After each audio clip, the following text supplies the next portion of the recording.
What school safety is to me is that my children would go to school and come home alive.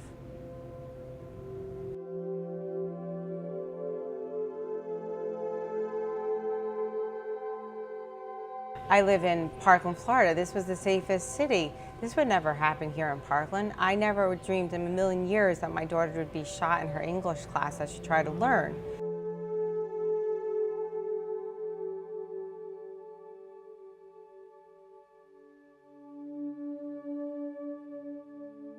I decided to run for the school board because when I was sitting here before Alyssa, it became very clear to me that everybody wanted change, but they couldn't do it.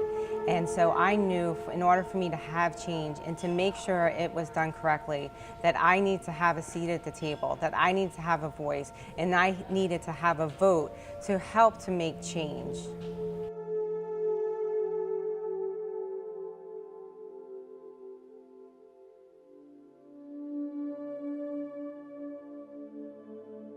I do solemnly swear that I will support, protect, and defend that I will support, protect, and defend the Constitution and government of the United States. the Constitution and the government. After 9/11, they made the airport safe. After the Oklahoma City bombing, they made the federal buildings safe. Those are federal buildings. Schools are locally run by, for instance, in Broward County, 9 members of the school board. Everything is controlled by those nine people.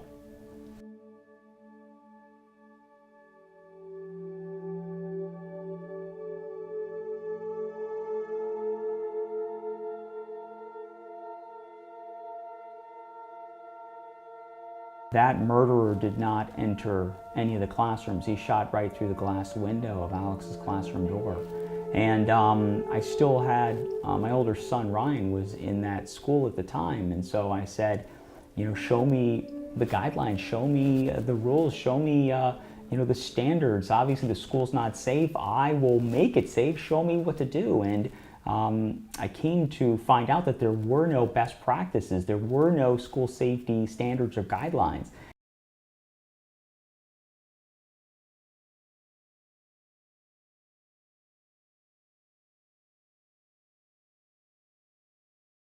Broward County in Marjorie Stoneman Douglas reported from 2014 to 2017 0 cases of bullying, 0 cases of harassment, 0 cases of trespassing. They're all lies. So, you know, garbage in is garbage out, and that's the reason why you have this, you know, basically, you know, false narrative, and the public was lied to and misled.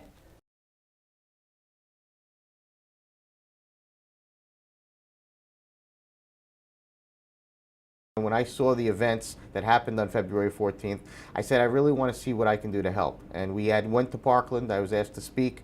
And again, like I said, putting the faces to the names and really seeing the pictures of the victims, it really hit home close to me, and realized that what we're doing is much more than a business. This is really about people's lives and saving people's lives.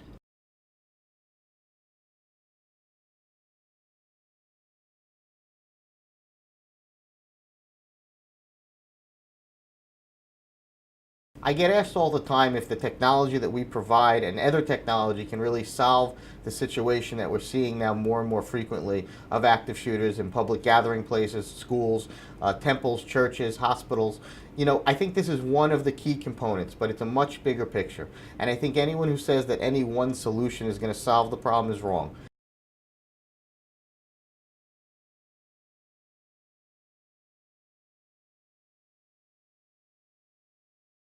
Obviously, cost is a factor in everything that we do. So, you know, we need to evaluate, is it worth spending all this money on one technology, you know, when you don't even have locks on your doors? So that's one of the things that the MSD Commission did that I'm very proud of. We made levels. So we started off with recommendations for level 1. And level 1 recommendations are no-cost recommendations and things that school districts should implement immediately. And then you've got level 2, level 3, And level 3 recommendations would be very costly, and it would take a long time to implement. So school districts should look at those level 1 recommendations and implement them as soon as possible.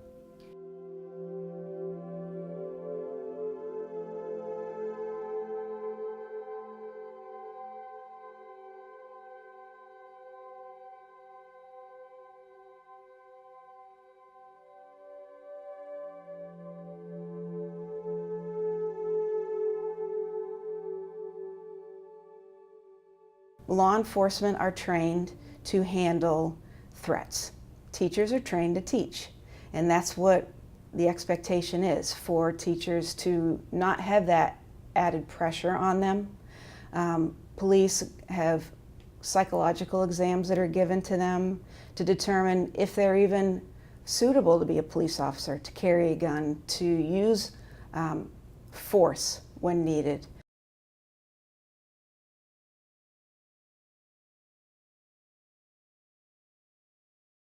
I can tell you that any officer that works in a school, in the back of their mind, always fears that an active shooter will happen on their campus. That is the worst fear of anybody on a campus, or any parent or any teacher, is that that type of a horrific thing could happen.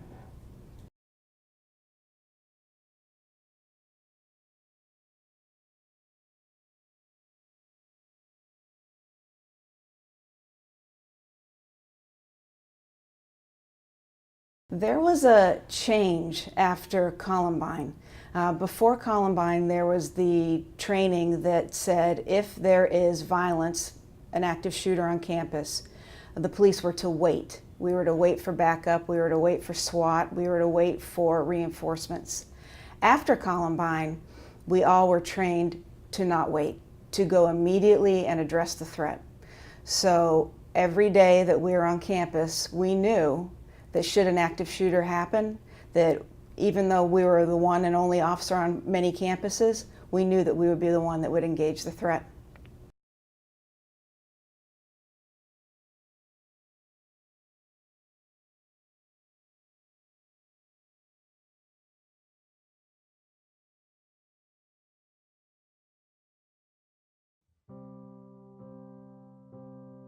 To wait for reinforcements to come is time that's lost and people that could be killed.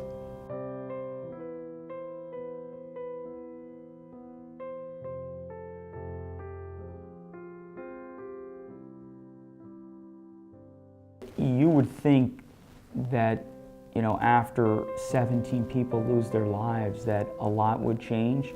And I think that it is a lack of urgency. I don't understand it, but to this day, I still don't think we have a code red policy in Broward County. We do not have a hard corner policy yet. It boggles the mind why that is the case. But it needs to happen in Broward County, it needs to happen in every school district around the country. Since Stoneman Douglas, there has been a mandate in the state of Florida that every school will be covered by a police officer, every public school. So our school district police department has officers at many of our schools. However, there's probably a great number of schools, I don't know the exact number, that lack coverage. So our jurisdiction, along with many others, provide officers in those schools that school police is unable to cover. So today, I believe we have probably up to 10 officers that rotate covering our schools every single day. School safety is making sure that teachers are safe and kids are safe in their classrooms. It's making sure that kids can go to school and learn and not have to worry about being shot in their classrooms, and teachers can teach and not have to worry about having an armed person come into their school and hurt them and their students. I do think since the Parkland shooting, it has woke up our country and our schools and our officials and school administrators to look genuinely at the school safety, at their school specifically, and what can be done to make changes.